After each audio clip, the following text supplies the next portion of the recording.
travaillé chez l'ESIT, l'École supérieure d'industrie textile. Donc j'ai passé 7 ans dans cette école. Et c'est là que j'ai appris beaucoup de choses, parce qu'en fait je suis devenu un enseignant, mais pas comme les autres. Hein. Et avant de sortir de l'ESIT, j'avais monté le premier diplôme d'ingénieur d'état en logistique, premier bac plus 5 diplôme chef de produit, et aussi 3 licences, 3 masters, et j'avais lancé les programmes de toutes les formations continues dont dispose aujourd'hui l'ESIT. Donc j'ai dans mon actif beaucoup de programmes que j'ai montés, et j'avais aussi commencé avec l'école Hassania, le master de logistique, les master qui coûtaient à l'époque 100 000 dirhams, c'était très cher, mais c'était des ponts chaussés. Donc j'étais conseiller pédagogique jusqu'à ce qu'il a arrêté il y a 2 ans suite à un problème entre l'école des ponts chaussés et l'école Hassania.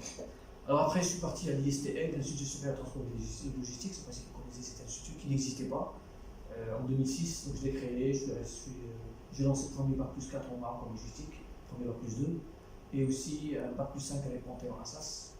Donc ça fait en tout pratiquement une quinzaine de programmes que j'ai lancés, que j'ai développés, et où j'ai enseigné. Hein. Et quand je dis enseigné, c'est que j'ai enseigné minimum 600 à 800 heures par an. Parfois les week-ends, parfois. J'ai enseigné pratiquement dans toutes les écoles de l'ICG, de Casa, de Marrakech, de Stade en premier, puis après la FSK, puis après le Hassania, et j'en passe, hein, d'autres écoles privées. Et donc depuis 2008, j'ai décidé d'arrêter pour créer un cabinet de conseil qui s'appelle Lean Consulting. Je peux vous dire que je suis le premier à avoir utilisé le mot Lean parce que je suis parti en Chine. Je suis parti au Japon, j'ai passé un mois en Chine, un mois au Japon, j'étais chez Toyota, chez Yamaha, etc. Je me suis formé au Lean et j'ai créé un cabinet qui s'appelle Lean, puis après on a créé un autre cabinet avec les étrangers qui s'appelle Lego. Les 2 cabinets existent toujours. Et aujourd'hui, donc, je suis entre les cabinets et je fais des formations, notamment pour la FST, pour la Chambre de commerce française, pour le commerce international. Voilà. J'enseigne du Lean, j'enseigne de la logistique, de la supply chain. Il y a des choses que je n'enseigne pas, comme la qualité, même si je suis certifié ISO en tant qu'auditeur, je suis aussi certifié en tant qu'auditeur de risque. Mais vous allez voir que parfois vous êtes obligé d'être au courant de ce qui se passe ailleurs, vous n'êtes pas obligé d'être qualiticien pour être certifié en qualité. Vous devez connaître les normes parce que vous devez les intégrer dans votre système de management. Et c'est ça l'idée. Donc, on passe rapidement par ce programme, si vous voulez bien. Le programme, en quoi consiste-t-il ? Il faut vous imaginer demain, en tant que manager, arrêtez de penser technicien. Éteignez votre technicité. Comme ça, texto, éteignez-la. Quand vous voyez des machines, il ne faut pas les voir comme des systèmes automatiques avec des moteurs, avec des cartes électroniques, c'est pas ça. C'est juste des boîtes noires, des entrées, des sorties. Et qui ont peut-être besoin de maintenance, je vais faire appel à eux. Qui ont peut-être besoin de suivi, ben je mettrai des techniciens pour le suivi, ou des opérateurs, appelez-les comme vous voulez, peu importe. Pour moi, c'est juste des ressources. Vous voyez, là, vous avez l'impression que c'est un peu méchant. C'est pas méchant parce qu'il faut du management. Quand il n'y a pas de management, on n'a que des techniciens. Quand on a des techniciens, c'est comme si vous avez la tête en plein dans le guidon, au bout d'un certain moment, vous avez des risques de rentrer dans la mur, tout simplement. Mais si vous prenez le recul, vous devez comprendre où est-ce que vous êtes, dans quelle entreprise vous êtes, c'est quoi votre entreprise, comment est-ce qu'elle gagne de l'argent. Là, vous allez commencer à réfléchir autrement. Quelles sont les activités qui créent de la valeur ajoutée, qui vous font avancer, qui vous font gagner de l'argent, et quelles sont les activités qui sont juste là, qui sont nécessaires, vous êtes obligé de les faire. Par exemple, si je vous dis que la maintenance, ça ne crée aucune valeur ajoutée. Ça va vous choquer. Oui, pour le produit, ça crée une valeur ajoutée. Est-ce que la maintenance transforme le produit? Non. La maintenance, elle garde les machines en état pour que le produit soit. On est bien d'accord. Mais c'est une activité qui est nécessaire. C'est un mal nécessaire. Vous voyez, quand vous voyez les choses comme ça vous change toute votre façon de voir les choses. Parce que c'est quoi le but de votre entreprise finalement? C'est gagner de l'argent. C'est que ça. Maintenant, tout ce qui fait gagner de l'argent, c'est bienvenu. Tout ce qui ne fait pas gagner de l'argent, je suis désolé, on va le régler, on va l'éliminer. Les défauts, les erreurs, les retouches, les accidents, les différents transports, la maintenance, les différents services. Est-ce que c'est vraiment très important? Ben on va mettre, c'est important, d'accord, on va mettre juste ce qu'il faut. Ça change toute la donne. Donc, le but de l'entreprise, c'est gagner de l'argent. Moi aussi, je suis là pour gagner de l'argent, je ne vous cache pas. Et vous, pourquoi vous êtes là? gagner de l'argent, en fait. Exact. Ben, parce que si vous commencez à dire, moi je vais juste gagner de l'argent, je suis là pour gagner de l'argent, c'est déjà pas mal. Si vous dites, je veux gagner de l'argent et d'une façon durable, c'est encore mieux. Si vous dites que je vais gagner de l'argent en en adoptant des nouvelles techniques, de nouvelles façons de faire les choses, en sautant sur des opportunités, ça c'est un autre problème encore. Hein. Sauter sur des opportunités. Peut-être que vous allez peut-être être excellent en formation, mais vous n'avez pas le courage d'aller vers des choses, notamment les filles. Certaines filles. D'accord? Non, mais je parle très sérieusement. Parce que moi je vois beaucoup de jeunes, j'en ai vu de voir des jeunes, des milliers de jeunes. J'ai pratiquement quelques 18 000 étudiants jusqu'à maintenant. Et souvent, moi je vais arracher les étudiants de leur coquille. Elle va bouger, elle travaille. Ça c'est mon métier. D'accord? Parce que vous ne pouvez pas rester comme ça. Et sinon vous allez faire quoi? Vous allez commencer à faire comme tout le monde. Le discours quotidien. Mais si ce n'est pas vous qui apprenez des choses, vous avez des bagages, vous avez des choses en vous, et vous allez les arracher, vous allez, qui ne risquent rien à rien, et qui ne demandent rien, n'a rien. Parce que vous devez aussi demander. Si vous ne demandez pas, ça sert absolument à rien. Qu'on soit d'accord. On est bien d'accord. Même dans les cours, au contraire, parce que c'est ça qui fait, c'est qui fait que vous allez, qu'il y a quelque chose qui va s'allumer en vous. Et si c'est pas vous qui l'allumez, moi je fais quoi? Je fais juste l'éclairage. Quand vous voulez que la petite flamme, elle est éteinte, vous devez l'allumer. C'est vous qui devez l'allumer, c'est pas moi. On va avec l'éclairage, et d'ailleurs la formation cool, c'est ça. C'est juste, parfois il y aura des cours, ce sera des grands concepts de quelque chose. Maintenant, ce concept, si vous ne le prenez pas en main, vous dites, tiens, c'est intéressant, et puis, vous devez le découvrir par vous-même. Hein. C'est le fait de le découvrir par vous-même qui va vous donner. À quoi ça sert un peu de cours? Vous allez bien comprendre que c'est pour étudier 2 secondes. Vous avez tout le droit. D'ailleurs, moi, je serai toujours là pour ça. À chaque fois que vous avez besoin de moi pour comprendre le pourquoi de chaque chose, je pourrais vous le dire. Je pourrais vous dire que ça sert à rien, mais reste ce que je comprends. Là, ça, c'est important. D'accord? Mais maintenant, c'est important de voir à quoi ça sert.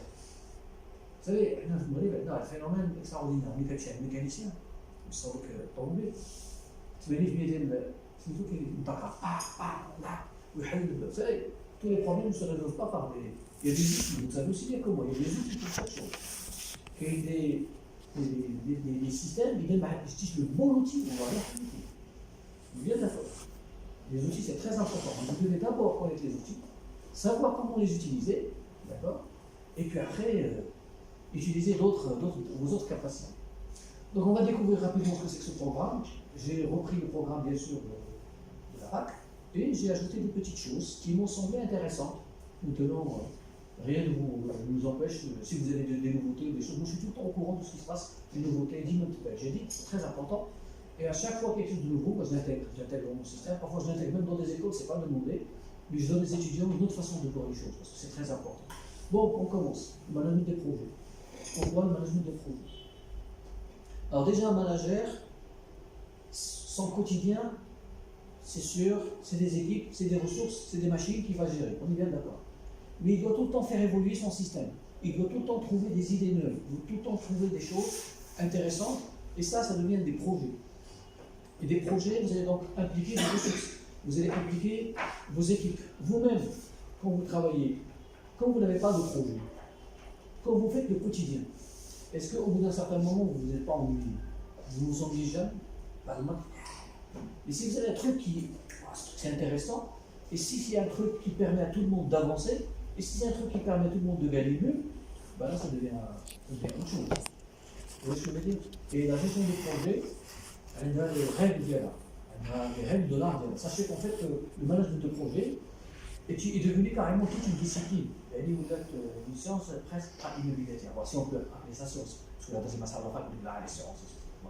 Bon, en tout cas, c'est devenu carrément un vrai métier. Sachez qu'il existe aussi un organisme international qu'on appelle le PMA, je ne sais pas si vous connaissez, le Project Management Institute. Moi, parce que moi, je vais refaire l'ingénierie du programme. Hein, moi, c'est mon métier de faire les ingénieries du programme. Je vous propose une chose très intéressante. Vous savez que le PMP, c'est un certificat. Vous connaissez le PMP? Oui. Lui, il connaît. C'est bien. Pas autant que moi. Le PMP, c'est une certification internationale. Si vous avez 36 heures de gestion de projet, vous pouvez passer le test. D'accord? Des PMA, même de la formation. Donc nous, on va essayer de faire que le programme contient 36 heures. Et je vais veiller moi-même à ce que celui qui va vous assurer la formation, il délivre la formation exactement identique au PNP. Comme ça, elle a déjà la formation de PNP, mais c'est le test. Le test qui est une descente de test, peut-être même qu'on va l'avoir ici. Mais attention, le PNP, quand vous payez, ce n'est pas un organisme que vous payez. Vous payez directement au PMA. Vous travaillez de bon meilleur, c'est $300, qui a été pour 2-3 fois. Et là, vous allez devenir certifié au niveau international manager de projet. Alors, encore une fois, je ne vous promets pas que vous allez réussir. Ça dépend de vous. Ce qu'on va essayer de faire, c'est faire de sorte que la formation qui se déroule ici soit conforme au référentiel des pays. D'accord? Et que ce soit 36 heures. Voilà, faites une attestation. Mais maintenant, vous avez passé 36 heures de formation en management de projet. Vous avez une attestation que vous à tout moment le test de certification. Ça, oui. Il y a des choses qu'on pourra vous promettre. Moi, personnellement, je pourrais vous promettre. Il y a des choses que je ne pourrais pas vous promettre. Créative. La formation, non, ça ne peut être évidemment de aussi PNP parce que c'est vous qui devez travailler, qui devez préparer. Par contre, je peux vous aider à trouver des questions, des réponses, etc., à préparer des tests, ça, on va vous aider dessus. Mais c'est vous qui devez préparer, c'est vous qui devez travailler. La petite flamme, encore une fois, c'est vous. Vous voyez ce que je veux dire? Donc ça, c'est important le projet parce que il y a installer une nouvelle machine, c'est un projet. Lancer un nouveau projet logistique ou une nouvelle usine, c'est un projet. Donc, parmi les outils les plus utilisés par le manager, c'est les outils projet. Et d'ailleurs, c'est devenu carrément un métier. Et vous pouvez même vous spécialiser. Au-delà de ça, vous pouvez aller sur des logiciels. Vous savez qu'il y a des logiciels qui peuvent gérer plusieurs projets en même temps. Et ça devient carrément une spécialité. Moi, j'ai connu beaucoup d'ingénieurs, des étudiants, qui sont devenus des spécialistes en management de projet. Abstraction faite du domaine, peu importe la technicité, peu importe ce que vous allez faire. Vous connaissez peut-être Jacobs Engineering qui travaille des projets pour l'OCP, mais aussi pour la centrale, peu importe le projet. Il est là pour gérer des ressources sur des étapes, avec des coûts, avec des délais. D'accord? Il peut gérer plusieurs projets en même temps parce qu'il y a l'ingénieur à tel qui doit travailler le matin sur ce projet, l'après-midi sur l'autre, etc. Le management de projet, c'est très important. Mais attention, ce que vous avez dit, ce n'est pas la spécialité management de projet, parce qu'il existe des masters que management de projet, ça existe. Mais là, vous allez avoir le minimum nécessaire et suffisant pour continuer votre voie au management de projet. D'accord? Vous avez des questions? Posez des questions que vous voulez. Alors, donc ça, c'est pour le management de projet. Oui. Est-ce que vous pouvez nous donner la durée de chaque module, le nombre d'heures de chaque module? Alors, je vais vous dire en toute franchise ce qui se passe dans les masters. Il dit à peu près une masse horaire de 300 heures. C'est un master. C'est quel que soit le master. D'accord? Quand vous avez divisé ça sur les 40 semaines, vous êtes trouvé avec des week-ends, quelques week-ends creux. Donc c'est standard, c'est pas grave. D'accord? Maintenant, ce qu'on va faire, c'est qu'on va répartir. Si vous prenez par exemple. Selon votre besoin, on va les répartir. Pas tout à fait. Je vous explique. Oui, selon le besoin de ce master, pas votre besoin. Parce que vous pouvez dire, oh, moi, ce qui m'intéresse, c'est que le projet, non. Alors, si maintenant, demain, vous allez me dire, écoutez, moi, ça ne m'intéresse pas, le IMI, je vais faire achat logistique. Peut-être. Ou quelqu'un va venir. Ben, on va faire le management de projet. Mais ce ne sera pas tout à fait la même chose. On va faire de la production. Mais vous, la production, ce sera très consistant. Eux, ce sera très léger. Vous, par exemple, on va faire de la logistique. On va faire c'est beaucoup plus assuré. Ce sera peut-être 3 jours, maximum. Eux, ce sera peut-être 9 jours. C'est pas la même chose. D'accord? Parce qu'eux, ils sont des spécialistes en logistique. On va rentrer dans le détail du détail. Mais ceci dit, ça ne veut pas dire que vous n'êtes pas bon en logistique. Ça veut dire que vous connaissez le strict minimum pour vous permettre de négocier avec un transporteur, de comprendre le langage, qu'est-ce que c'est qu'un entrepôt, qu'est-ce que c'est qu'une plateforme, qu'est-ce que c'est qu'un comment on les utilise, à quel moment je fais appel à ces prestataires logistiques. Donc c'est un peu ça. Sachez que vous êtes un manager qui allait interagir avec un ensemble de départements. Ça peut être logistique, ça peut être marketing, ça peut être. Vous n'êtes pas seul, vous n'êtes pas le chef d'équipe. Hein. Vous n'êtes pas là dans votre. Avec vos opérateurs et les autres qui tapent. C'est pas ça. Avec des indicateurs et vous donnez des chiffres. Ben, vous allez vous extraire un petit peu plus de ça et vous allez peut-être commencer à communiquer avec d'autres personnes. Et il le faut. Il faut communiquer avec les autres. Hein. Vous devez aussi avoir à l'esprit la notion de coût. Chaque chose coûte de l'argent. On va vous demander donc d'avoir des tableaux de bord, des indicateurs. Donc on va répartir le programme de façon équilibrée, mais les choses dans lesquelles vous devez être beaucoup plus impliqué, bah, vous allez avoir en fait des choses beaucoup plus consistantes. Par exemple, le lean manufacturing. Bah, les gens de la logistique, ils en font très peu. Ils savent juste ce que c'est. Mais vous, ça sera beaucoup plus détaillé. D'accord? voilà, les statistiques que vous allez utiliser à votre façon pour faire des Six Sigma, pourquoi pas. On parlera de ça. D'ailleurs, pour les Six Sigma, moi, ce que je pourrais vous proposer sur les Six Sigma, je suis en train de créer avec CSA des formations en ligne, d'accord. Et on pourra vous donner donc, des certifications sur le premier et le deuxième niveau, c'est-à-dire le White Belt et le Yellow Belt gratuitement. Gratuitement, donc on va le faire. Mais ce sera vous qui allez étudier. Peut-être que moi je pourrais vous en parler, vous expliquer le programme. Voilà, après je vous dis, le cours il est là, il est en ligne, les tests sont en ligne, au revoir. Vous devez travailler, sinon, vous savez, on n'est pas là pour distribuer les diplômes, c'est vous qui devez arracher les choses. D'accord. Alors, la gestion de production, donc là j'ai ajouté des choses. En fait, ils existent sur le programme, Lean Manufacturing, théorie des contraintes. Il y a d'autres techniques qui sont toutes récentes. Hein. Pour vous assurer par exemple qu'il y a une technique qui s'appelle le DDMRP. Aucune école ne l'enseigne encore au Maroc. Aucune. Je suis absolument sûr et certain, même l'ESM m'a appelé dernièrement pour leur expliquer en quoi ça consiste. C'est un mélange entre le Lean, la théorie des contraintes et les Six Sigma. C'est un mélange. Donc c'est un truc vraiment très nouveau. Ben, je vais l'intégrer. Je vais l'intégrer probablement. De comprendre ce que c'est que le Lean, ce que c'est que la théorie des contraintes. Alors quand on parle de théorie des contraintes, on va vraiment faire des exercices, on va faire des jeux, on va essayer de comprendre de quoi s'agit-il. Comment j'équilibre une chaîne de production. Je sais que vous équilibrez les étages. En méthode, c'est ça. Mais vous n'êtes pas travaillé aux méthodes, c'est ce que j'ai compris. C'est ça? Un peu aux méthodes. Vous savez, des équilibrages de lignes de production et tout ça, les temps. Et même avec tout ce que vous faites, les chaînes sont toujours déséquilibrées. Tous les autres ont des problèmes. Et les gens de production vous disent, vous allez voir, vous avez dit qu'en fait il va donner 100, finalement il donne pas 100, revérifiez, vous contrôlez. On va voir après comment mélanger tout ça, comment comprendre comment marche une ligne de production, ou une chaîne de production, les différences entre une chaîne, on verra ça après. Et puis surtout, on verra comment interagir, parce que les systèmes de production, vous ne travaillez pas énormément en production, et vous savez que ce n'est pas quelque chose de stable. C'est impossible de dire, je lance la production, je vais dormir. Ça bouge tout le temps, il y a des problèmes de maintenance, etc. Et donc il y a d'autres équilibrages. En fait, l'équilibrage que vous ne connaissez pas, c'est ce qu'on appelle l'équilibrage des flux, pas celui des capacités. Parce que vous, quand vous mettez des postes qui sont identiques, vous équilibrez les capacités. Mais après, il faut interagir avec les postes, et ça, vous allez faire appel à d'autres techniques, qui sont le Lean, qui sont la théorie des contraintes, ou autres. Alors il y a aussi l'ordonnancement et lancement. Vous avez remarqué, on a parlé du projet. Maintenant, le projet, c'est planification, c'est de tâches. L'ordonnancement, lancement, c'est une succession de tâches ou de commandes sur des ressources.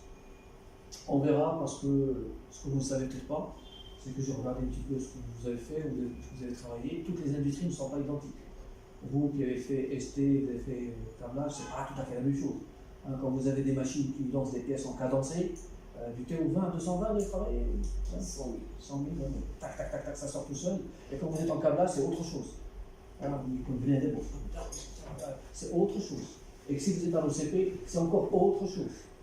D'accord? On va voir après comment apprendre à voir les choses et comment apprendre aussi à distinguer entre les différents systèmes. Parce que chaque système, il a son mode de gestion. Par exemple, le manufacturing, on n'applique pas de la même façon chez l'OCP que chez ST, que chez Litre. C'est impossible. Ce n'est pas du tout la même chose. On va agir sur des choses différentes. Même si tout le monde en parle, on a l'impression que c'est exactement la même chose. C'est pas tout à fait la même chose.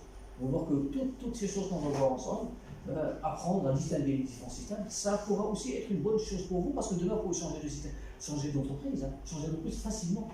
Le meilleur d'entre vous qui se croit excellent chez Renault, je le mets chez l'OCP, il ne va rien piger. Et je le ramène dans une entreprise de confection de textile, qui fabrique des pantalons, il ne va rien piger. Pourquoi? Parce que c'est autre chose. Mais parce qu'en fait, c'est pas que c'est difficile, c'est juste que vous n'avez pas des éclairages sur des choses que vous ne voyez pas. Parce que vous êtes habitué sur un système, déjà des gens de multinationales, Renault, etc., les process sont là, on vous met, vous êtes là, quelques semaines, vous êtes opérationnel déjà. Et vous ne pouvez même pas bouger, parce que le système est tellement...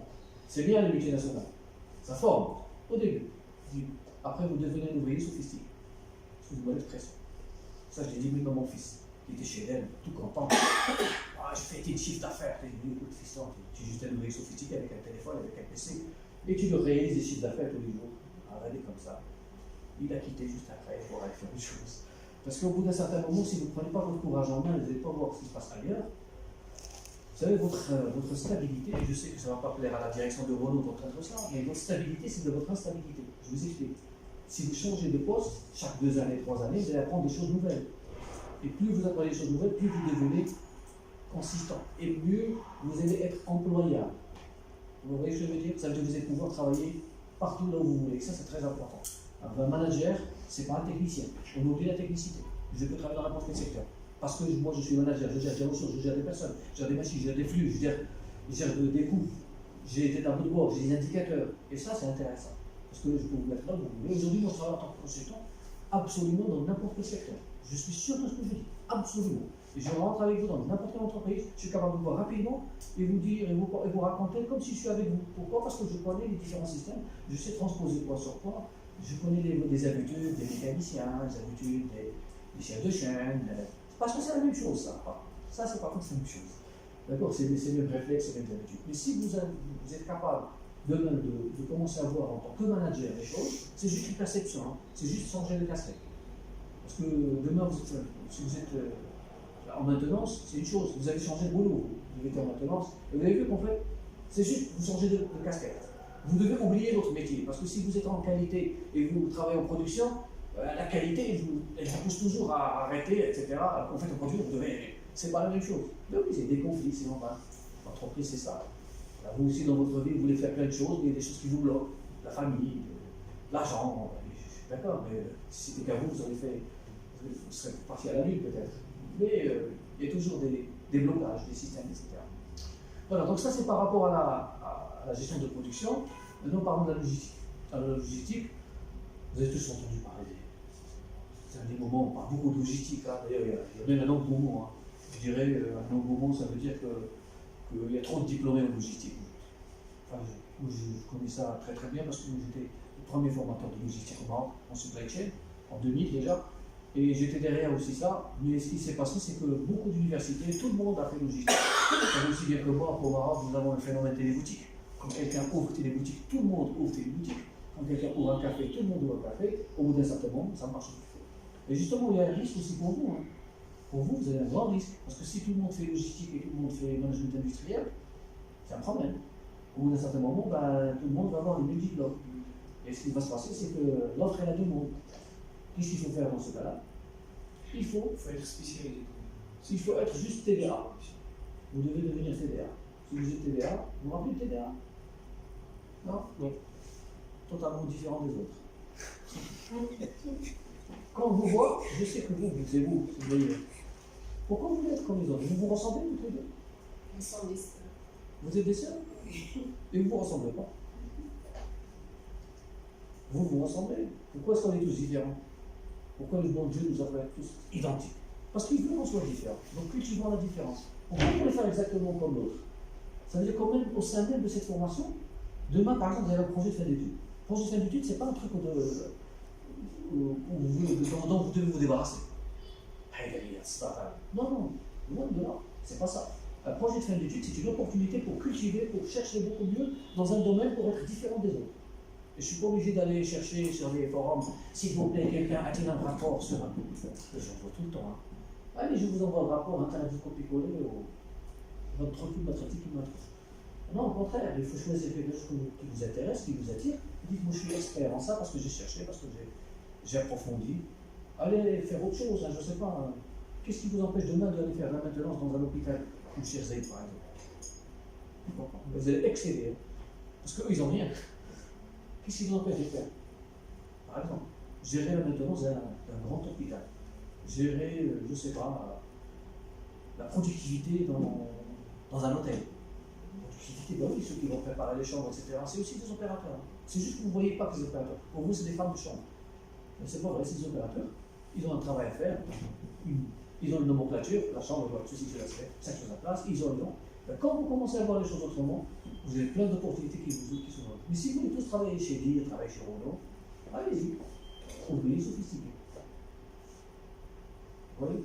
Donc c'est pour ça qu'en fait, il faut apprendre juste à voir les choses autrement. Pourquoi j'ai besoin de transport? Parce que demain, je pourrais faire appel à un transporteur. Et peut-être même que je pourrais travailler chez une société de transport. Hein. Il y a un truc très intéressant sur la logistique, par exemple, les entrepôts, les plateformes. Aujourd'hui, Renault, il a amené beaucoup de ses fournisseurs. Vous les voyez tous, ils sont à côté. Vous savez, ces fournisseurs, ils ont parfois des usines, parfois ils n'ont pas d'usine, ils ont juste des stocks. Vous savez comment on appelle ces stocks? On appelle ces stocks les magasins avancés ou les entrepôts avancés. Et qu'est-ce qu'on fait dans ces stocks? Eh bien, on prépare le kitting. Kit. Parce que demain, la tendance, c'est avoir zéro stock. D'accord? Parce que vous voyez là, vous est là. et on fait ce qu'on appelle le ship to line, je ramène le produit jusqu'à chez lui. Et qu'est-ce qu'il y a dedans? Il y a tout le kit, toutes les choses, il ne va pas se déplacer. Comme ça, il se concentre sur son travail. Eh bien, ce kitting, préparer, grouper tout ça, c'est une opération de production. Et les gens qui travaillent dans les plateformes ne savent pas que c'est de la production. Donc ils sont en train de. Ils ne savent pas ce que c'est l'équilibrage, ils ne savent rien de tout ça. Et vous avez toutes les chances de réussir à gérer donc, les plateformes. D'ailleurs, pour votre information, on les appelle les usines logistiques. Ce n'est plus des plateformes, ce sont des usines logistiques. Donc c'est vraiment des usines. Mais ils ne savent pas comment gérer les productions. Parce que le gars qui a fait un diplôme purement logistique, qui lui, il a fait des études sur les différents types de camions, différents types de plateformes, mais on lui a appris ce que c'est que le picking, ce que c'est que préparation de commandes, mais ça s'arrête là. Lui, il n'est pas capable de créer de la productivité. Lui, il n'est pas capable de prendre le chrono comme vous dans un entrepôt. Vous avez fait logistique? On vous a parlé du chronométrage en cas de... Oui? Comment ça s'appelle ça? Le SMB? Le standard de manutention de base? Vous connaissez le SMB, le standard de manutention de base? Non? Comment mesurer le temps à l'intérieur d'un entrepôt? Avec les personnes, comment décharger un camion? Ça, vous ne voyez pas beaucoup. Même si on vous en a parlé rapidement. Vous n'avez jamais pratiqué ça. Vous avez déjà été dans une plateforme pour voir des personnes prendre le chrono, mesurer combien de temps on décharge un camion, on ne le fait pas. Et pourtant, il faut le faire. Il y a un temps généralement pour le chargement à l'époque. Ah non, de 45 minutes et une demi-heure. 30 minutes. Si je vous donne par exemple un camion avec 2 transpalettes et un chariot élévateur qui les aide, est-ce que ce sera en même temps avec une personne qui fait tout ça à la main? On devra faire un planning. Planning des quais, c'est autre chose. On est bien d'accord. Les quais, ce sont des ressources. Il faut planifier. Mais il faut mettre en place des ressources qui sont des personnes avec du matériel pour pouvoir charger et décharger rapidement. Vous voyez, vous commencez déjà à voir la production. Alors que eux, ceux qui ont fait que logistique, ils ne voient pas ça. Parce que ça ne s'enseigne pas malheureusement. Enfin, ça s'enseignait avant, donc j'étais à lycée, aujourd'hui ça ne s'enseigne pas. Parce qu'ils ont estimé que c'était pas. Alors c'est très important. Ce que je voulais vous dire, c'est que même dans des secteurs qui ne sont peut-être pas tout à fait les vôtres, vous avez l'impression que ce n'est pas les vôtres. Eh bien, vous avez toujours. Vous savez, les Américains, comment ils appellent ça? Ils appellent ça ni logistique, ni logistique, pour eux, c'est le transport. Et un petit peu d'entreposage. Mais tout ça, ils ont un autre nom. Ça s'appelle Operations Management. La gestion des opérations. Vous avez déjà vu des livres comme ça, gros comme ça. Qu'est-ce qu'il y a dedans? Tout. Supply chain, stockage, qualité. Toutes les opérations de qualité, les opérations de stockage, opérations de production. Et ça, vraiment, votre master, il est d'ailleurs le seul master qui a cette dimension très très importante, qui est de la gestion des opérations. Moi, j'aurais appelé master gestion des opérations. Mais les gens ne connaissent pas encore ce que c'est la gestion des opérations. À l'étranger, au Canada, aux États-Unis, on parle de Operations Management. On parle même d'un Operation Manager. Operations Manager, c'est un manager des opérations. Toutes les opérations, production, stockage, entreposage, distribution, planification, tout. Alors, eh bien, il y a aussi besoin d'un certain nombre d'outils. Le management de projet, effectivement, c'est un outil dont vous aurez besoin. Mais quand vous allez travailler en production, je sais que certains d'entre vous n'aiment pas les mathématiques, moi non plus. Mais bon, mais c'est quelque chose qui existe dans la nature, qui existe partout. Il y a des phénomènes. Et ces phénomènes, vous devez les appréhender. Je voudrais juste attirer l'attention sur une chose. Il y a une différence très importante entre utiliser les mathématiques et comprendre l'outil mathématique. Personne ne va vous demander de faire à chaque fois des démonstrations d'où viennent les statistiques. Il y a des statistiques, ça s'appelle analyse variance, ça quelque chose, j'utilise en tant qu'outil. Vous voyez ce que je veux dire? Il y a des outils mathématiques qui sont là, qui vous disent, qui vous donnent une information. Par exemple, si vous prenez la loi normale, c'est une distribution qui vous dit qu'il y a toujours des cas extrêmes, et il y a un cas central qui est très fréquent. Je vais voir juste les chaussures de tous les hommes, je vais trouver que la plupart des tailles, pointures de chaussures, c'est du 41, 42. Il y a un certain Duquel qui va avoir des très grands, et certains Chinois qui vont avoir des petits. Chez les filles, c'est du 38, 39. C'est pas le cas chez nous. Voilà, ça me suffit. Ça me suffit en tant qu'outil. Sauf si vous allez faire des études universitaires, vous allez faire peut-être un doctorat de recherche pour démontrer des choses. Là, je suis d'accord avec vous. Allez, mais là, vous êtes manager. Vous avez des outils comme Excel et comme que vous devez exploiter au maximum, et vous allez donc utiliser des outils mathématiques dans cette informatique pour prendre les décisions rapidement. Parce que vous savez qu'on n'est pas obligé d'attendre 100% des informations pour dire. Vous n'êtes pas obligé d'attendre jusqu'à ce qu'on ait la fin de la production pour dire il y a des problèmes sur la commande, on a 50% de taux de déchets. Voilà. Je peux voir déjà, rien qu'avec le démarrage, Et c'est ça un petit peu les outils dont vous aurez parlé, besoin. Il y a aussi ce qu'on appelle les systèmes de simulation. Alors, qu'est-ce que c'est que la simulation? Alors, MATLAB, c'est un outil de simulation statistique. Mais il y a des logiciels de simulation même en 3D. Vous allez voir des machines tourner, des ouvriers qui se déplacent, etc. Le Siemens, quelque chose, mais il n'y a pas que Siemens. Il y a d'autres. Donc on va vous ramener un professeur. Moi j'enseigne un. Je trouve très simple parce que je peux faire une simulation très rapidement, moins de 10 minutes. Et vous simuler quelque chose. Mais ça ne donne pas les mêmes effets. L'autre c'est 3D, des choses qui bougent. C'est extraordinaire. Mais en fait, le but c'est pas de faire du cinéma. Le but c'est de comprendre et de prendre une décision. D'accord? Vous voyez, dites, ah, je sais, le gros il est là, ça bloque ici. Il faut qu'on trouve une solution. J'ai telle machine qui tombe 2 fois par jour en panne, et à chaque fois la panne, nous en moyen 1000 times to repair. Voilà. MPBF, temps de bon fonctionnement, et les deux temps, je le programme sur le système. Et il va tourner, et quand il y a, statistiquement, il va faire une panne. Et si je lui dis que le temps pour réparer c'est 2 minutes ou de 5 minutes, il va le faire. Et je vais lancer le système entier et je vais voir quel est l'impact de cette panne. Si je vous le dis, vous n'allez pas le savoir, parce que vous, dans vos habitudes, qu'est-ce que vous faites? Quand il y a un problème sur une machine, on regarde dans ça et on commence à... Et même si vous êtes chef, vous dites vers la maintenance, fais vite. C'est tout ce que vous savez faire. Mais moi, c'est quoi l'impact de ça? Comment je peux peut-être... Et c'est ce que vous faites. C'est ce que vous faites. Non? L'analyse de problème. Ah oui, lui, il a fait des Six Sigma. Mais vous analysez le programme, c'est pas ça le problème. Le problème, c'est que vous ne savez pas quel est l'impact des choses avant que ça arrive. Vous voyez ce que je veux dire? Parce que là, c'est autre chose. Vous allez simuler le problème, et vous allez dire comment je pourrais faire avant que ça arrive. Parce qu'il y a la maintenance curative, la maintenance prédictive, il y a une autre maintenance. Prédictif. Prédictive, c'est Prévisionnel. non, prévisionnel. Il y a une maintenance, c'est la même chose. Une maintenance qui, comment ça s'appelle? Qui vous dit ce que vous devez faire quand il y a un problème. Pardon? Non, c'est je me rappelle plus. C'est pas l'AMDEC. L'AMDEC, c'est que vous avez analysé les bonnes défaillances, vous allez voir. Pardon? Il y a une autre maintenance aujourd'hui qui permet tout simplement de prévoir la panne et de vous proposer des solutions. D'accord? C'est pas palliatif, c'est autre chose. Donc, je vous donne rapidement. Parce que je vous donne un exemple. Vous savez qu'il y a une nouvelle technologie qui vient de sortir. Prévu, je pense, dans le slide suivant. Là, j'avais parlé de maintenance. C'est dans ici. Dans ce qu'on appelle l'Internet des objets. Je ne sais pas ce que c'est, ça c'est nouveau. Dans un exemple que je parlais. On va l'intégrer. D'accord? D'ailleurs, j'avais animé une conférence il y a quelques semaines à l'ESC, de Casablanca, sur ça. Alors, par exemple, chez l'OCP, moi j'ai fait un essai avec les gens de l'OCP, de là, je leur ai parlé de ça pendant une formation il y a quelques années, c'était en 2012 déjà, je leur ai parlé des étiquettes à fréquence et de HC 4.0, c'était les débuts de HC 4.0. Alors, ce qu'ils ont fait, c'est qu'ils ont acheté des capteurs qu'ils ont mis sur ce qu'on appelle des moteurs où ils faisaient passer des tests vibratoires. Aujourd'hui, ils ont les deux en temps réel. Pas la peine de démonter tout le moteur. Il y a des capteurs qui sont connectés et vous pouvez avoir l'information des analyses vibratoires de tout le moteur parce que vous avez plein de capteurs en temps réel. Pas la peine de mettre tout ça sur le stand. Oui, donc, s'il y a une panne qui risque d'arriver, eh bien, vous allez la prévoir avant qu'elle arrive.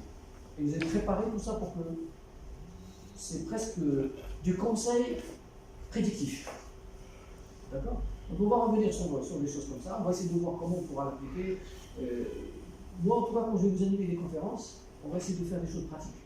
D'accord? C'est-à-dire il y aura une partie du cours, il y aura une partie, ce sera des workshops, vous allez travailler sur, vous pouvez ramener, je ne sais pas, un exemple d'une ligne de production sur laquelle on va travailler.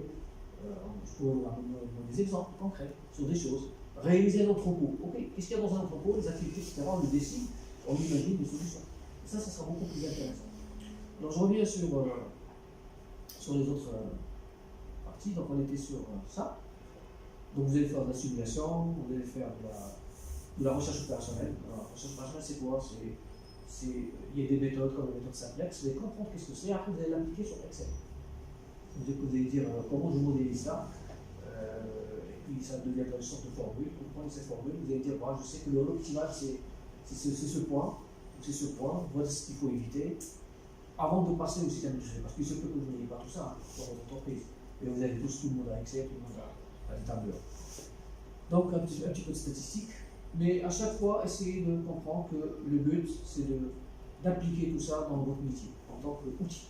La maintenance, donc ça vous connaissez tous, ça, il n'y a que des maintenanciens avec nous. Donc on fera aussi un petit peu de contrôle non destructif. Je sais que ça a un rapport avec la qualité, mais on va essayer de voir vis-à-vis de la maintenance l'impact de la maintenance sur la production des différents outils. Et pour ça, on vous ramènera un expert reconnu. J'imagine qu'on va essayer de se grader. Il va intervenir chez vous très souvent. Non. En maintenance, c'est le meilleur marin. C'est un responsable de formation actuellement? Non, non. C'est un consultant qui intervient chez vous tout le temps. Travailler ses mains. Je connais ces messieurs, beaucoup d'expérience. Alors j'aimerais bien dans son module d'avancer parce que nous avons déjà vu son module dans le bac plus d'heures. Alors... Nous sommes en train de parler de management. Ce n'est pas les opérations de la maintenance. C'est ça la différence. On va voir le TPM. Oui. Comment vous mettez en place un projet de TPM? Comment mettre en place, c'est quoi les piliers de la TPM et comment déployer un projet sur la TPM. Maintenant, il faut interagir. Bon, en plus, il faut pas oublier que c'est un groupe probablement hétérogène, il y a des gens qui ne connaissent rien, on va leur donner les basics, les fondamentaux, après il va falloir passer au management. Oubliez. Non, moi je ne suis pas intéressé par ce module. Parce que j'ai déjà eu toutes les informations pour prendre ce module. Alors, d'accord, on ne va pas faire ce module. Lui, il n'est pas intéressé par la logistique, on ne va pas faire la logistique. Elle, il n'est pas intéressé par la qualité. Bon, on va regarder. Mais détrompez-vous. Si vous allez rencontrer des personnes, par exemple, Gavani ou M. Ravelli, ça va vous changer beaucoup de choses. Il y a toujours à apprendre des choses. C'est un expert. C'est un expert. Quand je dis un expert, c'est un expert. Je le connais personnellement depuis très longtemps. C'est un gars de ST, Electronics, c'est un gars de chez OCP. Il a travaillé chez Siemens aussi. Il a travaillé chez Minota. Et le gars, il a roulé sa bourse en maintenance. C'est un expert en maintenance. Vous ne connaissez pas. Il faut apprendre à voir. Mais ce n'est pas des choses classiques. Hein, donc, il y aura un petit peu de choses pour tout le monde, il y aura des choses pour les experts. Alors, technique de communication, gestion d'entreprise, marketing, parce que vous allez avoir affaire à des gens comme ça. Vous allez avoir affaire au marketing, vous allez avoir affaire à un petit peu la notion de coût, de production, coût direct, indirect. Ça vous donne toute l'impression que ce n'est pas très intéressant, mais par contre, c'est très important. Je viens d'ajouter, moi tout en bas, la notion de business model et business plan. Alors, business model, c'est un truc très nouveau qui consiste à dire c'est quoi mon entreprise, qui sont ses clients, qui sont ses fournisseurs, c'est quoi ses produits, comment ils distribuent ses produits, comment ils gagnent de l'argent, quelle est la structure de coût, avoir une vision globale d'entreprise. Parce qu'en fait, le plus important, ce n'est pas la production. Le plus important, ce n'est pas la logistique. Le plus important, c'est quoi? C'est le bénéfice. Qu'est-ce qui ramène le bénéfice? Qu'est-ce qui ramène le bénéfice? La vente. Pour pouvoir vendre, qu'est-ce qu'il faut faire? Il faut fabriquer. Il faut fabriquer, qu'est-ce qu'il faut faire? Il faut s'approvisionner. Je n'ai pas dit que rien n'est important. Tout a son importance. Mais il faut être capable de se fixer des objectifs par rapport à l'entreprise. Comment il gagne de l'argent? Où est-ce qu'elle perd de l'argent? Comment je peux combiner tout ça? Et ça, si vous n'avez pas cette vision des choses, ben vous allez rester des super techniciens. Marketing. Mais qu'est-ce que j'ai à faire avec le marketing? Eh bien, c'est le marketing qui vous dit ce qu'il faut faire. C'est le marketing qui vous dit, ben, ce produit-là, le volume est important, il faut changer ça, il faut changer ci, etc. Et parfois, c'est au détriment de la productivité. Le marketing, il vous dit, ben, je vais mettre ce stylo avec ce téléphone, je vais les vendre ensemble. Débrouillez-vous. Et il faut comprendre des techniques de marketing. Par exemple, il y a un concept qu'on appelle la personnalisation retardée. La personnalisation retardée, c'est que je prends un produit, je le personnalise au dernier moment. Je ne sais pas si vous savez, mais Dell, par exemple, quand vous passez les commandes chez Dell, eh bien, les PC sont déjà fabriqués, c'est juste la carcasse qui manque et la mémoire. Pourquoi? Eh ben parce que le gars il peut demander un PC avec une carcasse bleue, un clavier rouge. Et selon le besoin, vous allez personnaliser une partie de la production. Généralement dans les usines logistiques dont j'ai parlé tout à l'heure. Donc c'est pas vous qui décidez, c'est le marketing qui décide. Il faut connaître ces techniques, il faut connaître savoir ce qui se passe dans le monde. Il y a beaucoup d'autres techniques, je peux vous donner d'autres exemples. Les différents types de relations qui existent dans les entreprises. Ça en nombre de 5. Ça peut être, je viens chez mon client, j'achète au fournisseur, j'achète un petit équilibre. Ça s'appelle du négoce. C'est ce que font les entreprises qui partent en Chine, qui ramènent le produit d'équilibre. Il y a aussi un cas où on s'appelle négoce maîtrisé. Je vous donne un cahier de charge, et je vous dis fabriquez-moi ce produit selon ce cahier de charge. Mais avec les matières que moi je vous dis ce qu'il faut les acheter. Peut-être que d'entre vous, chez vous, vous travaillez déjà comme ça. En câblage particulièrement, ils vous donnent dans le fournisseur le prix, etc. Ils vous imposent une façon de travailler. Et là, c'est le marketing, c'est la vente, c'est comme ça. Il y a d'autres cas. Il y a la sous-traitance, la co-traitance, le co-manufacturing. Je vous dis de garder une partie, je vais la faire moi-même. Certains cas, vous ne faites pas tout. Vous laissez des choses, après c'est le client lui-même qui finalise. Soit parce qu'il y a des secrets, soit parce que je pense. Donc on va voir tout ça, parce que c'est important. En même temps, il y aura de la communication, etc. Maintenant, ça ne dépend que de vous. Il faut savoir une chose très importante. Quand on est en formation master, la formation ne se passe pas comme ça. Elle ne se passe pas du sens prof-étudiant. C'est pas ça. Elle se passe déjà comme ça, et elle se passe comme ça. Vous aussi, vous avez des choses, vous devez participer, vous devez donner votre avis, vous pouvez donner des exemples. Vous êtes excellent en maintenance, très bien. Enrichissez-vous, faites profiter de vos collègues, de vos connaissances. Voilà, parce que vous avez payé, c'est ça? Vous voulez qu'on vous ramène tous jusqu'à chez vous? Bon, informatique, il y aura des outils de base, peut-être que vous êtes expert en tableur, peut-être. Hein. Peut-être que vous croyez expert, parce qu'il y a des gens qui sont experts en texte là. Il y a des gens qui disent tout à fait il dit plus la formule, il dit si, il dit peut-être dire ici au sport bientôt, mais puis il croit qu'il est expert. Vous savez qu'il y a des gens qui sont. Leur métier, c'est expert. Il y a des gens, leur métier, c'est expert. Comme les ingénieurs Excel. Maintenant, vous avez besoin d'outils, connaître les tables de base de données, Access ou autre, hein, comment l'utiliser, un petit peu de programmation orientée. Ce n'est pas pour devenir programmeur expert, mais c'est juste pour comprendre, peut-être parfois vous allez définir votre besoin, vous allez faire appel à des informaticiens ou des hackers éthiques. D'accord, parce que ça va arriver demain. Vous allez voir pourquoi c'est. Pourquoi Industrie 4.0.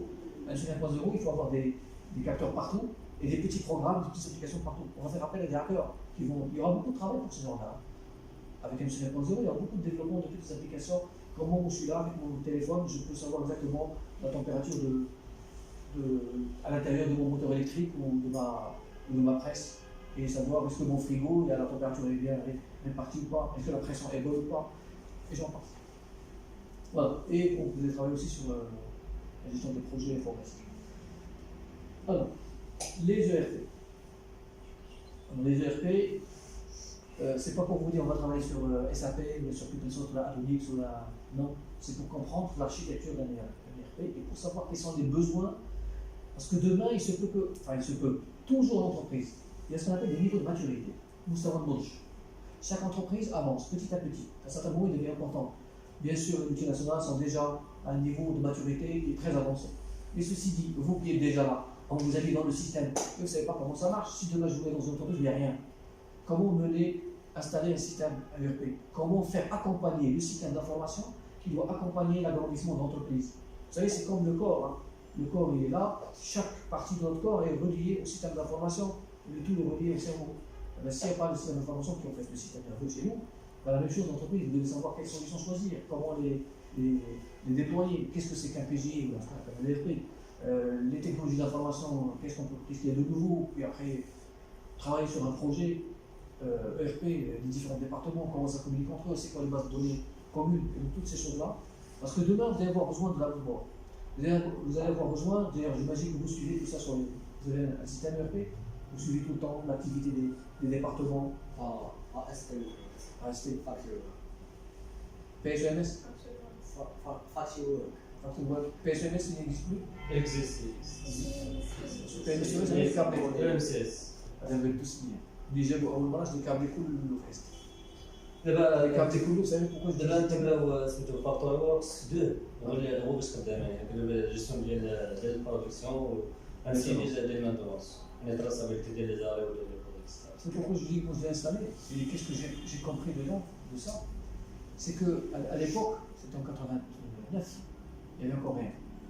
Et j'étais en train de tirer les câbles, plus fort les installations, et aller vers chaque machine, et connecter chaque capteur, et revenir.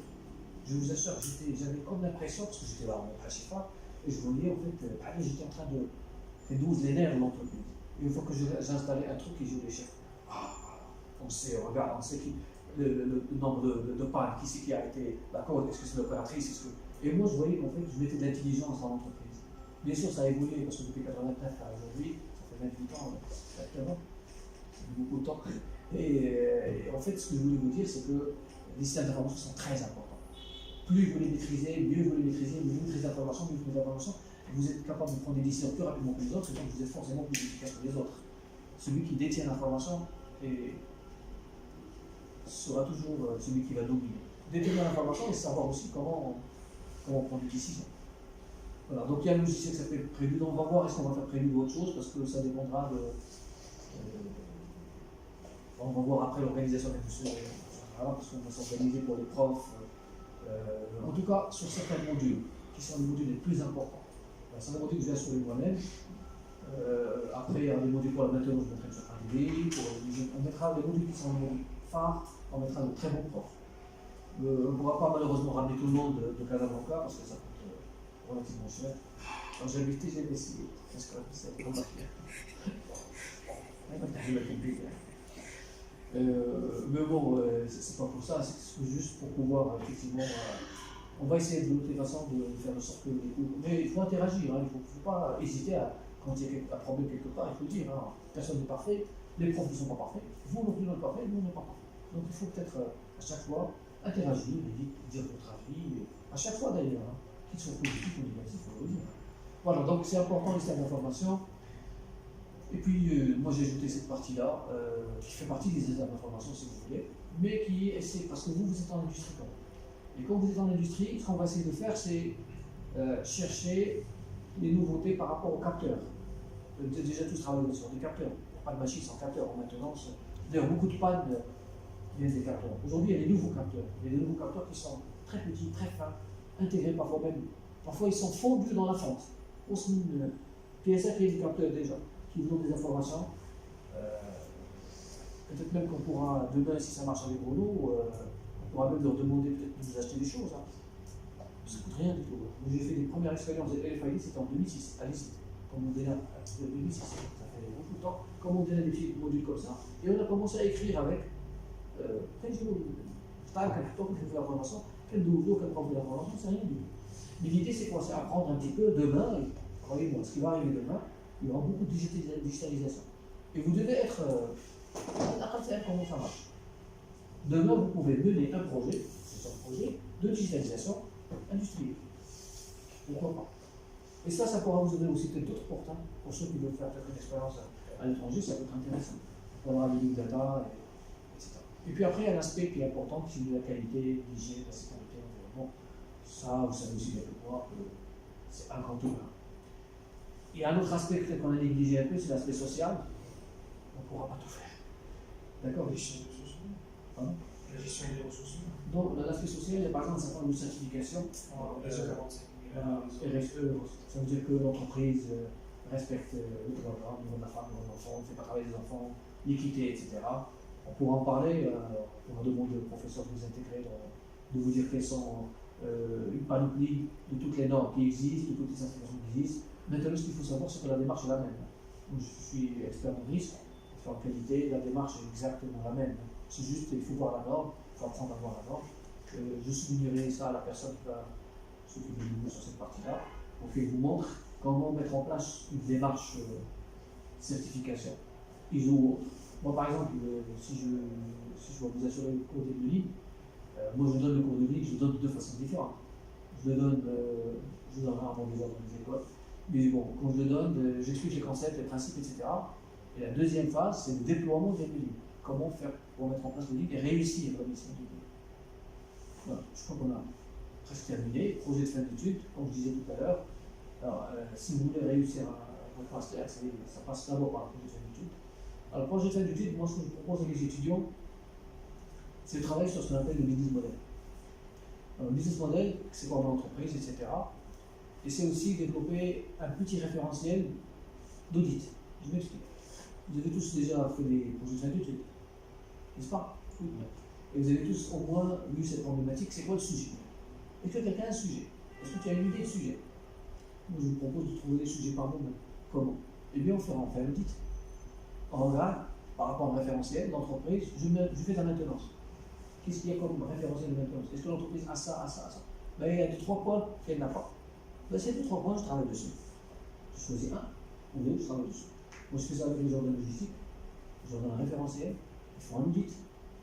C'est pas un audit extraordinaire, c'est déjà pas mal. D'accord? Ils font un audit, ils disent voilà, cette entreprise, il y a 10 points qui ne sont pas bons, lesquels? Et des vrais points. Ils les expliquent, ils les justifient, et après, on commence à réfléchir sur la démarche. On y revient sur un accompagnement. En tout cas, moi, ceux qui vont faire un truc purement production, je pourrais les encadrer, c'est aucun problème, mais purement logistique. Mais généralement, c'est sur ces deux volets que vous allez travailler. Voilà. Est-ce que vous avez des questions? Je suis là. J'espère que c'était intéressant au moins, parce que vous n'avez rien dit. Pourtant, lui, il n'était pas content pour la maintenance.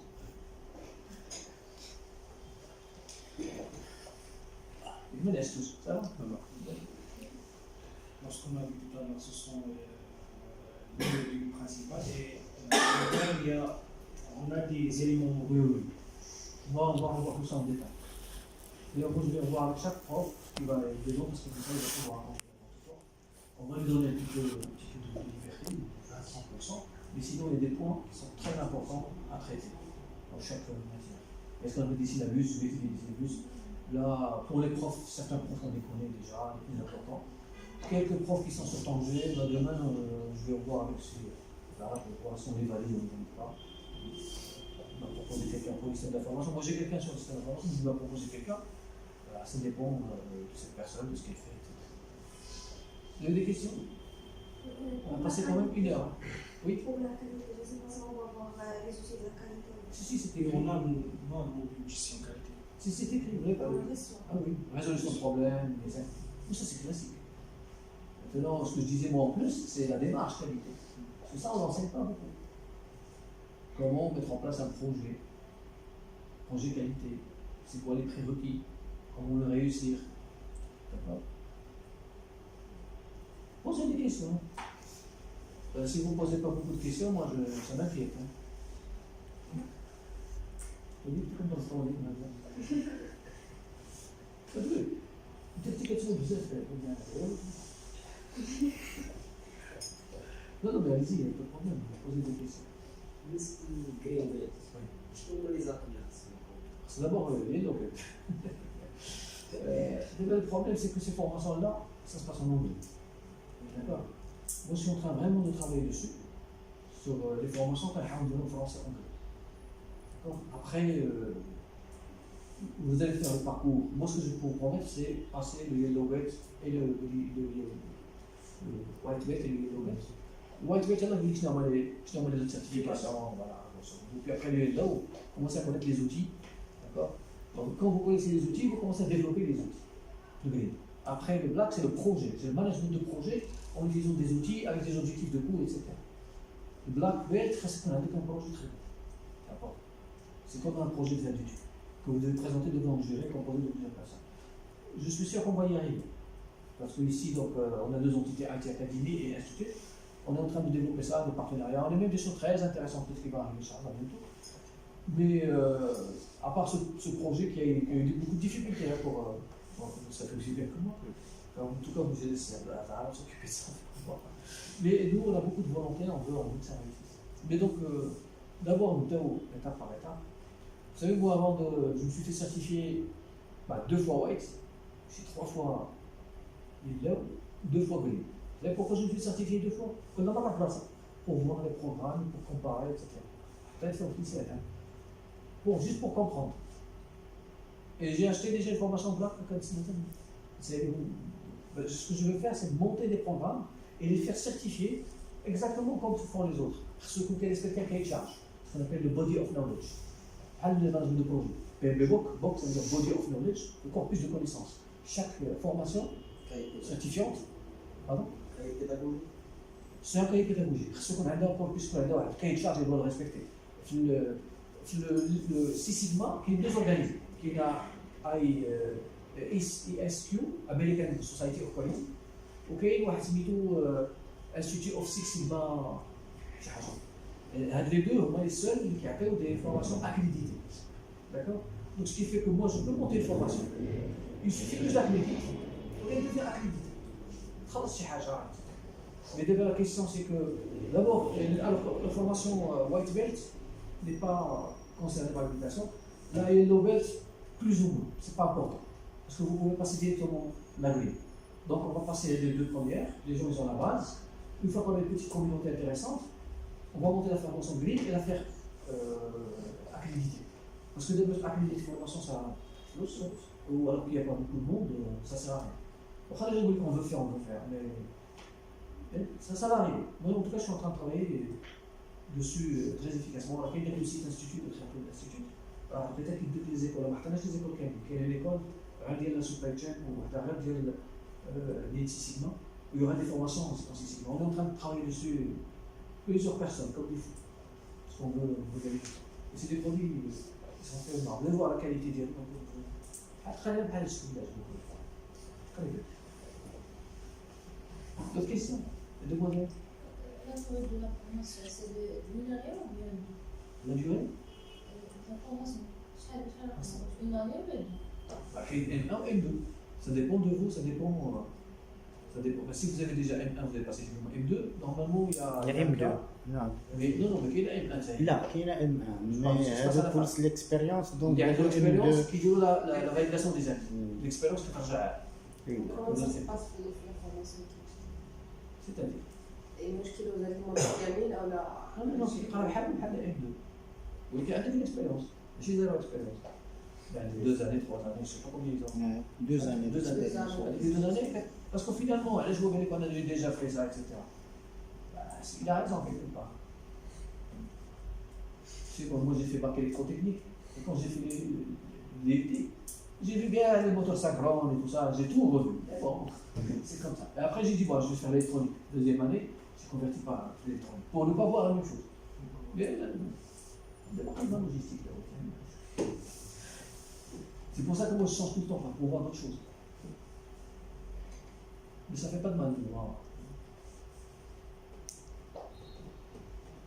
C'est mes travaux, tu vois. تبارك الله عليك استاذ لا لا بريزونطاسيون هذاك لا واش فهمتوا دي شوز لا فهمناش عارف حاجه علاش كتبان شي حاجه بسيطه بان شي حاجه ناقصه يقول لي il vaut mieux qu'on joue la transparence et qu'on fasse des choses qui sont bien. كامل لازم يكون عنده مدير واخا في الكوميون دو ويكاند في جيستيون دو ريسورس. قلت لي شي حاجه في الريسورس on va l'intégrer la partie du management. ما تنساش مثلا شي اكسبير ولا المهم لي Les fondamentaux. لي فوندامون Comment recruter, en formation, comment il se fait, des choses comme ça. parce que gestion de ressources. Parce qu'effectivement, quand on travaille des modules qui ne sont pas. C'est normal, c'est tout à fait normal, parce qu'on ne peut pas faire que des modules de spécialité. Peut-être une arrête à en plus. D'accord, bon, je retiens ça, j'ajoute sur le programme. استاذ بالنسبه للي ما يمكنش ليه محاضره واش نديروا شي حاجه اونلاين اونلاين شي Un jour, je vais vous envoyer le lien. J'espère qu'il s'est enregistré en tout cas. Alors, qui j'ai ça fait 70 minutes. D'accord. Donc, je vais le mettre en doute. Je vais vous mettre dans un lien, partager le mail pour retrouver. Avec le cloud, il y a une sur Facebook. Parce que je n'ai pas réussi à l'installer sur Facebook. D'accord. Un cloud qui est directement peut-être par. بالنسبه لواحد السكريبسيون درتها في سيجما كنت درت شحال هادي ودابا فاش دخلت السيت لقيت هو فيزي ديال الماستر صافي دابا تسمع ديجا اتصلوا بيا كدير فيزات انا في الامر Sigma, c'est autre chose. Il faut voir tout ce qui est administratif, il faut passer. Mais il ne faut pas mélanger les choses, ça n'a rien à voir. Parce qu'il y a l'université, il y a Sigma, il y a notre organisme qui gère tout ça. L'essentiel, c'est que vous allez faire une formation qui est accréditée par l'école ou par C'est le dépôt. C'est les mêmes. C'est le dépôt. le bon sens vous voyez avec le chef d'Alibaba. Déjà, on a dit ça, ce sont juste des cabinets de gestion. Pas plus, pas moins en vrai. Donc le dossier Anna, c'est à travers la fac. انا ديجا عندي ليسونس انا في الفلسطين ولكن تماك في ستات. بحال بحال بحال ايوه ولكن au niveau de gestion là يعني hors FST l'université يعني hors stat la gestion c'est autre chose. فهمتيني؟ ماشي بحال تماك في العلم كاين. Mais في البيمون كنظن 50% من الماستر 50%. لا في البايمون اوكي. دونك لا هي au niveau de gestion de dossier paiement délai de paiement ainsi de suite هذا فهمتيني؟ يعني لانفورماسيون تخرج من لا سونترال اللي هي لا اف اس تي فهمتيني، ولكن جيري في لا اف اس تي ماشي هي جيري في كازا، ماشي هي جيري في طنجة فهمتيني. دونك هذا اغوفوار من بعد هذا بو نيفو د ليشاك اللي عطيتيوني فاي كيسمع الكونطابل الفينونسي قلع يتعطل بزاف لاتيساسيون دانسكريبتي باش يوصل باش عادي يطلع الشاك في لا بنك عاد قال لي من الاحسن يدوزوا الفيرسمون مباشره بور كيسيون دو رابيديتي. Moi j'arrête parce que moi je m'intéresse à la partie pédagogique. صافي J'arrête. دونك حنا